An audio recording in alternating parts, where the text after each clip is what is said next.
Hello po sa inyong lahat. Welcome po sa aking munting YouTube channel. Tayo po ay gagawa po ulit ng isang video na tutorial tungkol po sa pamain uli ng pataw-pataw.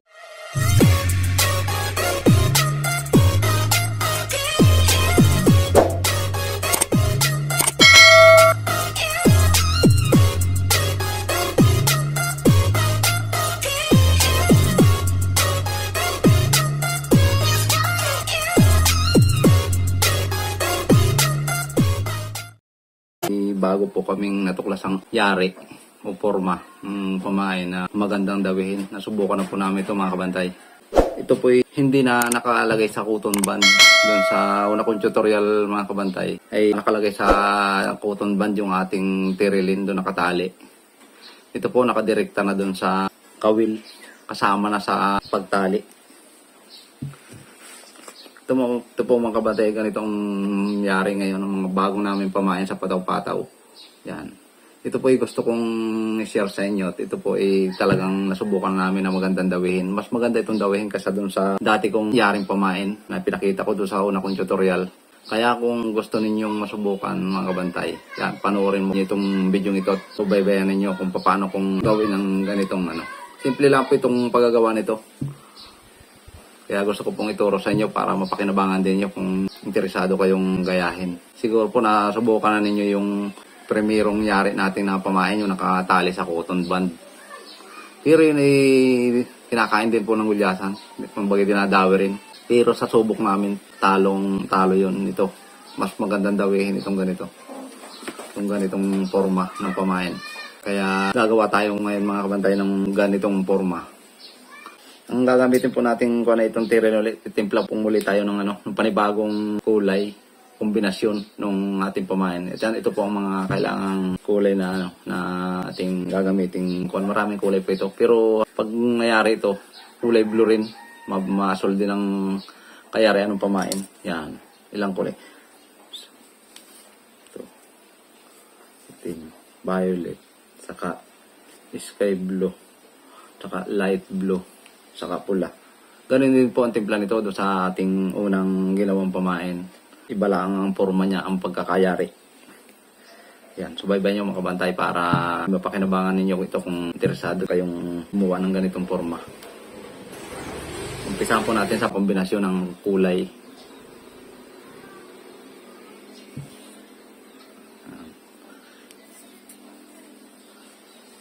Ito pong ganitong mga kristalit o tirilin mga kabantay.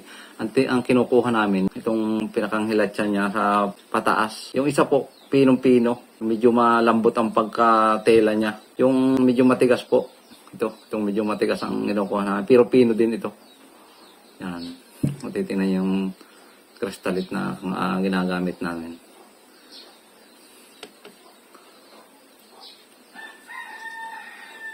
Yan. Tapos itong light blue muna mga kabantay, light blue. Tapos itong sky blue.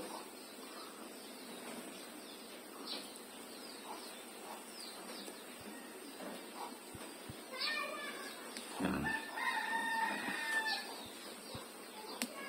Tapos konting violet.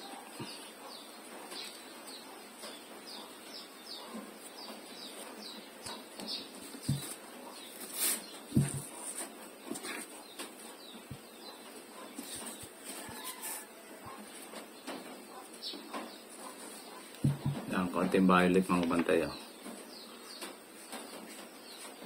Yan ang kailangan makuha natin ang kombinasyon ng kulay. Tapos konting-konti lang ng pula.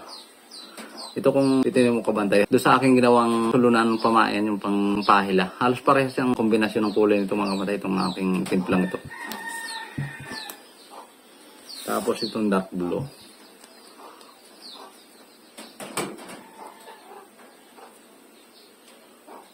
Medyo malamang ang dark blue. Medyo marami-rami ang kuha niya. Yan. Tapos itim.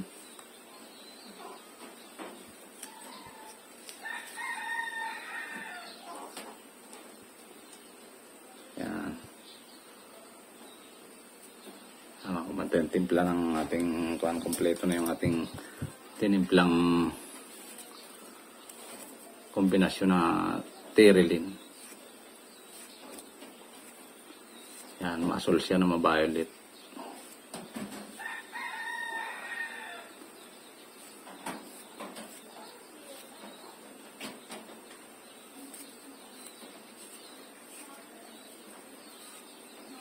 Yan, gaya lang mga kabantay. Pag na-mix na natin ng ganito mga kabantay, yan. Tansya natin yung laki. Yung laki nung ating tinimpla, kung katamtaman. Itong tinimplang ito, mapapagdalwa ito. Mapapagdalwa.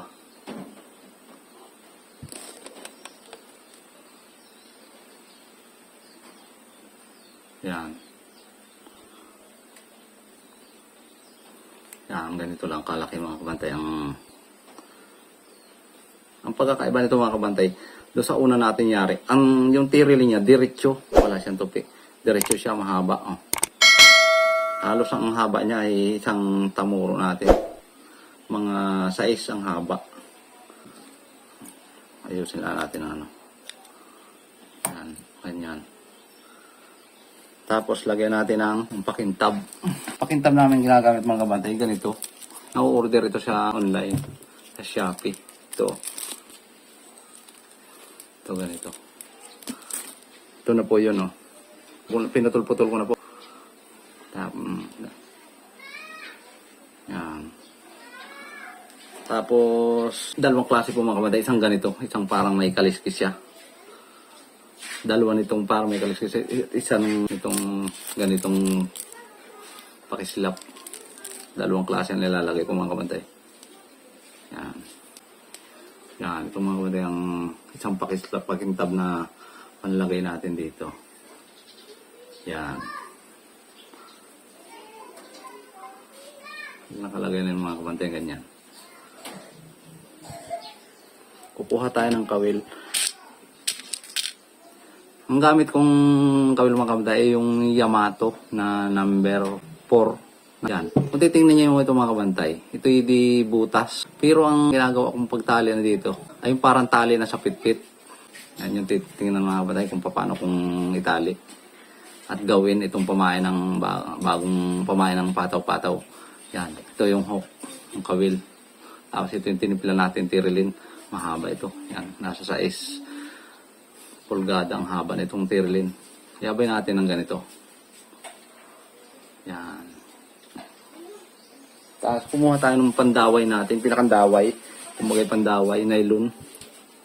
Ito nylon na ito, number 25. Ang gamit namin po mga kabantay sa sa paggagawa. Mas malaki yung daway kaysa doon sa motherline. Ito yung number 25. Ang main line ito, number 20 lang. Yan. Dahil iniiwasan namin yung malagas. Malagot itong ganitong daway. Kalimitan na lalagot lang itong daway. Mas malaki, mas malaki. Ito mga kamatay. Itong ating tatalian natin ito. Sa pagtatali natin mga kamatay, dalawang klase ang alam kong pagtatali ng ganito. Itong unang pagtatali mga kabatay, kung tayo naman siguro pare-parehas, marunong din magtali. Pero may kanya-kanya tayong diskarte kung paano itali. Pero ito'y ipit ito ng tali, itong tiril na ito. Ipit yan, nakaganyan. Ang pagtatali ko ganyan mga kabatay. Ilalagay mo ng ganyan. Bago ipupulupot natin ng 3 pulupot doon sa kawil. Tapos meron itong pinakang kama, ball, susuot natin dito. Yan. Ganyan ang forma niya. Oh. Yan. Naka-8 rin siya dyan. Katali yan. Oh. Yan. Ganyan mga kabantay. Kagat natin. Pero mag-iingat po tayo pag inibira natin ang nasa panat. Baka tayo makawil sa bunganga. Yan. Ganyan mga kabantay ang kayarian. Yan. Ito ay subok na namin bagong forma ng pamain. Kaya kung gusto niyo subukan niyo ng mga kabantay at makakahuli kayo ng marami na gulyasan. Yan. Ganyan ang... Tapos ito, tatalian pa natin dito para nakahipir yung tirilin niya. May panali tayo, number 6 naman, pino naman ito. Yung ginagamit natin panali na ito, pino. Nylon na rin. Pero yung iba, ang gamit, sinulid.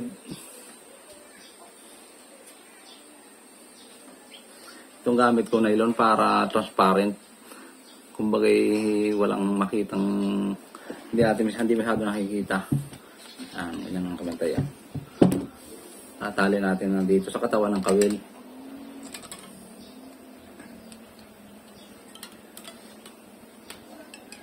Dalawang sabid na mga kabantay.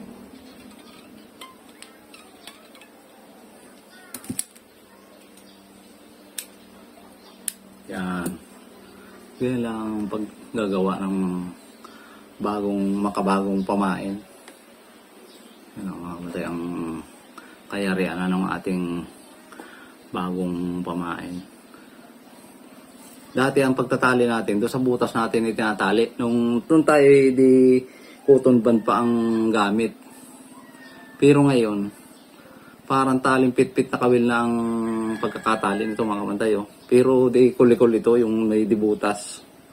Doon na rin lang natin yan ikinukuha na. Yan. May pinakasungot siya sa, kung tawagan nga ito di sungot. May pinakasungot siya sa unahan. Yan, ganyan. Tapos mahaba ang forma ng pamain, diretsyo. Baka ito mahigit pang 6 pulgada mga kabantay, ang haba nito. Pamain ito. Yan. Sana po na tutunan nyo at para po mapakinabangan din nyo itong ganitong bagong forma ng pamain. Ito po yung sinishare ko rin sa inyo para tayong mga maglalaot ay pare-parehas makinabang. Dito po sa amin, kung malaman nyo, dito sa Banilad talaga narito maraming magtataan ng ganitong pataw-pataw. Kaya kung pag kami nagkasabay-sabay talaga dito, nagkakahulihan talagang halos yung kalahating tulilada kaya namin hulihin dito. Kami siguro mga 10 bangka. Dito ganitong lang ang gamit namin. Ito'y kailan lang namin tatuklasan. Itong ganitong nakadirekta na sa kawil. Ito pala ang magandang dawihin mga kabantay. Yan, sige po at sana po natutunan ninyo itong bagong forma ng pamain. At shoutout na lang po sa inyong lahat, sa lahat ng nakakapanood at sumusubaybay sa mga ina-upload kong mga video. Maraming salamat sa lahat po ng nag-subscribe at sa nag-like at nag-comment. Salamat po. At kung bago pa lang po kayo sa aking channel mga kabantay, sana po huwag kalimutang mag-subscribe at mag-like, mag-comment. Muli po, marami pong salamat. God bless you po sa inyo lahat.